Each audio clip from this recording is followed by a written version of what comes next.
நமஸ்காரம்.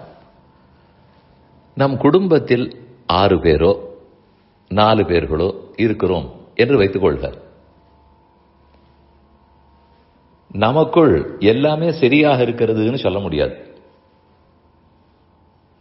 சில பழக்க வழக்கங்களோ பிஹேவியரோ எதுவோ சரியா இல்லாம இருக்கலாம்.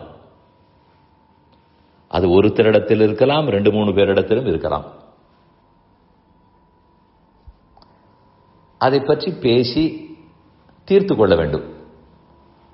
நல்லதை எடுத்து சொல்ல வேண்டும், எது தவறு என்று சுட்டிக்காட்ட வேண்டும், அதை திருத்திக் கொள் என்று சொல்ல வேண்டும். அது சின்னவர் பெரியவருக்கு சொல்லலாம், பெரியவர்கள் சின்னவர்களுக்கும் சொல்லலாம். இருக்கட்டும். இதுதானே வழக்கம். இப்படித்தானே எல்லா குடும்பத்திலையும் டீல் பண்ணுவோம். நம் வீட்டில் இருக்கக்கூடிய ஒரு ப்ராப்ளத்தை, ஏதோ ஒரு பிஹேவியரல் இஷ்யூவை உடனே சமூக வலைத்தளத்தில் போடுவோமா? அங்கிருக்கும் எல்லாருடைய ஒப்பீனியனும் வாங்குவோம். என் பிள்ளை, என் பெண்ணு இப்படி நடக்கிறார் என்று அதில் எழுதி, எழுத்து வீட்டுக்காரர் அண்ட வீட்டுக்காரர் ஏதோ தேசத்தில் இருக்கிறது எல்லாரும் கமெண்ட் பண்ணி, அதற்கப்புறம் கண்டிப்பாக திருந்த வேண்டியவனும் திருந்த மாட்டான். சில விஷயங்கள் சரியில்லை என்றால் அதை ரிஃபார்ம் பண்ண வேண்டும். அதுக்கு ஒரு மாறுதல் வர வேண்டும். அந்த மாறுதலை எங்கு பேச வேண்டுமோ அங்கு பேச வேண்டும், எப்படி இம்ப்ளிமெண்ட் பண்ண வேண்டுமோ செய்ய வேண்டும். இதுதானே நம் குடும்பத்தில் செய்வோம். தேவையில்லாமல் எல்லாரிடத்திலுமா சொல்லுவோம்? சொன்னால் என்ன ஆகும்? கெட்ட பெயர் தான் மிஞ்சும். திருந்துபவன் திருந்த மாட்டான். இது குடும்ப விஷயத்துக்கு சொன்னேன். இதே போல எக்ஸ்டெண்டட் ஃபேமிலியாக இருக்கட்டும், ஒரு வீதியாக இருக்கட்டும், வீடு உயர்ந்தால் அந்த தெருவே உயரும், எது உயர்ந்தால் கிராமம் உயரும், உயர்ந்தால் நகரம் உயரும், உயர்ந்தால் ஸ்டேட் உயரும், உயர்ந்தால் நாடு உயரும், நாடு உயர்ந்தால் கோலே உயரும், உலகமே உயரும். அதுபோல வைணவமாக இருக்கட்டும், சைவமாக இருக்கட்டும், எந்த ஒரு சம்பிரதாயமாக இருக்கட்டும், இந்த தர்மத்தை சேர்ந்தவர்கள் இருந்தால் அதிலும் சில ரிஃபார்ம்ஸ் எல்லாம் தேவைப்படும். அதற்குத்தான் ஆச்சாரியர்கள் எல்லாம் அவ்வப்போது பிறந்திருக்கிறார்கள். அவர்களும் பல மாறுதல்களை, மாற்றங்களை கொண்டு வந்திருக்கிறார்கள். அதனால்தான் இவ்வளவு நாளாகியும் நம் சனாதன தர்மம் 1000, 10,000, 10,000 எத்தனையோ 1000 ஆண்டுகளாக செழிப்பாக இருக்கிறது. ஆனால் அதற்கு ஒன்றை கடைபிடித்தாக வேண்டும். உள்ளே இருப்பவர்கள் தான் பேசிக்கொள்ள வேண்டும். அதை விடுத்து என்னென்ன திருத்தங்கள் தேவையோ, என்ன சரியான புரிதல்கள் தேவையோ, இதெல்லாம் எக்ஸ் வலைத்தளத்திலும் பேஸ்புக்கிலும் பேசப்பட வேண்டும். அப்படி நடத்த முடியாது. இதை சொல்லும் போது உங்களுக்கு கொஞ்சம் கஷ்டமாக இருக்கும். குடும்பம் என்றால் 4 பேர் 6 பேர் சேர்ந்தது, எங்கும் வெளியில் போகாமல் பார்த்துக் கொள்ளலாம், அப்படித்தான் இருக்க வேண்டும். ஆனா நம்முடைய சம்பிரதாயம்னால் அப்படி இருக்க முடியுமா? நம்முடைய மதத்தில் அப்படி இருக்க முடியுமான்னு கேட்பார்கள்.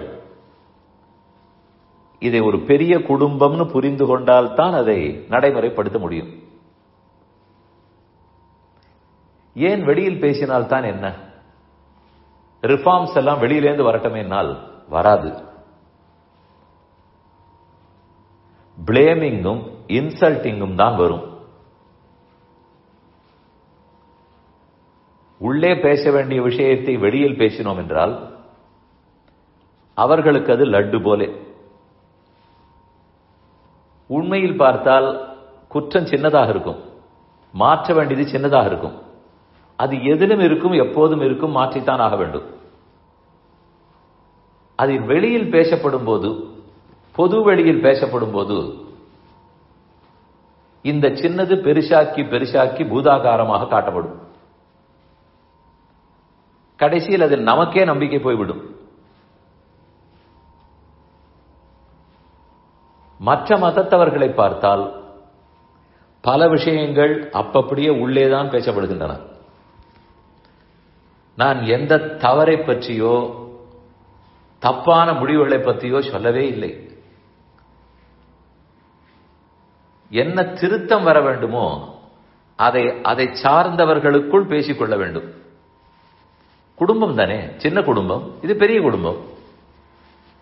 நம் குடும்பத்து விஷயம் அடுத்தவருக்கு எதற்கு தெரிய வேண்டும்? அதனால் இதேதோ நாட்டை பற்றின சில விஷயங்கள், அதெல்லாம் பேசுவது தாராளமாக பேச போகிறோம். அந்த நாட்டுக்கும் ரகசியம் உண்டு. எவ்வளவோ ராணுவ ரகசியங்கள், வெளியுறவு ரகசியங்கள் எல்லாம் இருக்குமே. அதெல்லாம் என்ன சமூக வலைத்தளத்தில் பேச முடியும்? கான்பிடென்ஷியல்னு உண்டா இல்லையா? கவர்மெண்டிலும் உண்டு, அதை போல வீட்டிலும் உண்டு, எங்கும் உண்டு. அதைத்தான் எதை எங்கு பேச வேண்டுமோ அங்கு பேசினால் திருத்தம் வரும். எங்க பேச வேண்டாமோ அங்க பேசினால் திருத்தம் வராது, கெட்ட பெயர் தான் வரும்.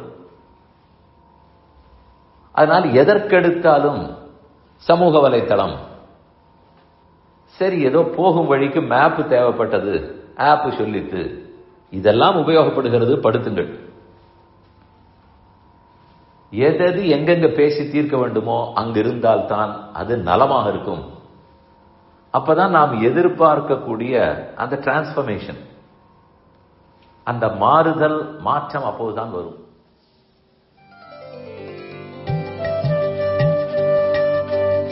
இந்த என் பணி ஆடியோவை உங்களுக்காக வழங்கியவர் வேலுக்குடி ஸ்ரீ கிருஷ்ணன் சுவாமி. இந்த ஆடியோவை தினமும் உங்கள் மொபைலில் பெற கிஞ்சித் என் பணி KINCHITENPANI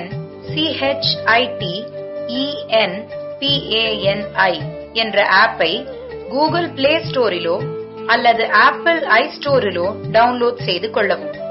தினம்தோறும் இது போன்ற உபன்யாசங்களை கேட்டு மகிழவும்.